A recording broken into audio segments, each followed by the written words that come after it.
Pendapatan asli daerah Banjarmasin diharapkan dapat mencapai target pada triwulan kedua tahun 2025. Bahkan target tersebut dapat tercapai lebih awal, yaitu pada triwulan ketiga di awal November 2025 nanti.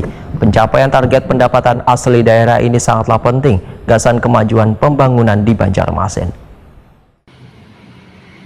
Pendapatan asli daerah Banjarmasin diharapkan dapat mencapai target pada triwulan kedua tahun 2025. Bahkan target tersebut dapat tercapai lebih awal, yaitu pada triwulan ketiga di awal November 2025 nanti.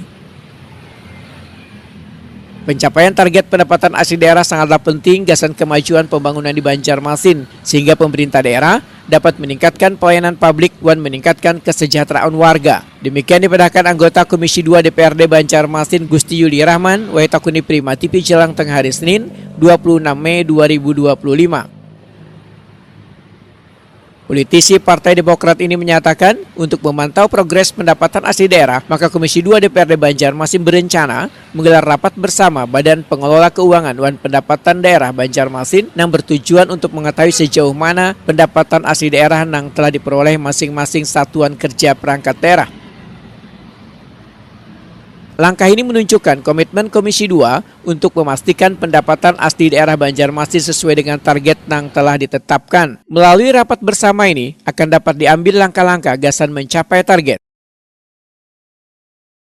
Gusti Yuli Rahman menyatakan sangatlah perlu adanya inovasi-inovasi baru yang bertujuan untuk meningkatkan pendapatan asli daerah. Karena selawas ini pendapatan retribusi yang didapat hanya mengandalkan dari sektor perparkiran dan hiburan. Dikarenakan Banjarmasin kadang memiliki sumber daya alam yang kayak kabupaten kota lainnya, sehingga pendapatan yang didapat hanya dari sektor pajak dan retribusi.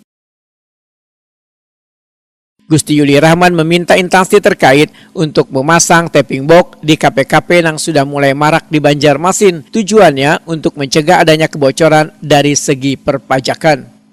Rencana kita akan rapat, kita akan panggil bagian keuangan daerah, kita akan duduk sama-sama bagaimana untuk capai target kita sesuai dengan pendapatan kita untuk kedepannya. Menurut Pian perlukah inovasi-inovasi ini untuk bisa meningkatkan PAD kita yang ada di Kota Banjarmasin? Sangat perlu, karena kita kan retribusi kita kan cuma cukup dari pendapatan parkir, pajak, hiburan. Karena kita di tempat kita Kota Banjarmasin tidak ada yang namanya sumber daya alam. Jadi cuma pajak dan retribusi, itu aja sih. Menurut Pian nih Pak, dengan banyaknya bergeliat kafe, rumah-rumah makan yang mulai banyak bermunculan, perlukah BPKPAD ini memasang tapping box supaya bisa menarik? Sangat perlu, biar tidak ada kebocoran. Jadi setiap tempat KP-KP kan sudah merambak banyak ya di tempat kita.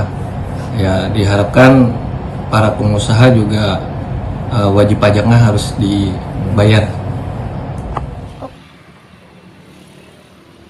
Gusti Yuli Rahman berharap kerjasama yang baik antara DPRD dan BPKPAD, maka target pendapatan asli daerah dapat tercapai dan memberikan manfaat gasan warga di Kota Seribu Sungai ini.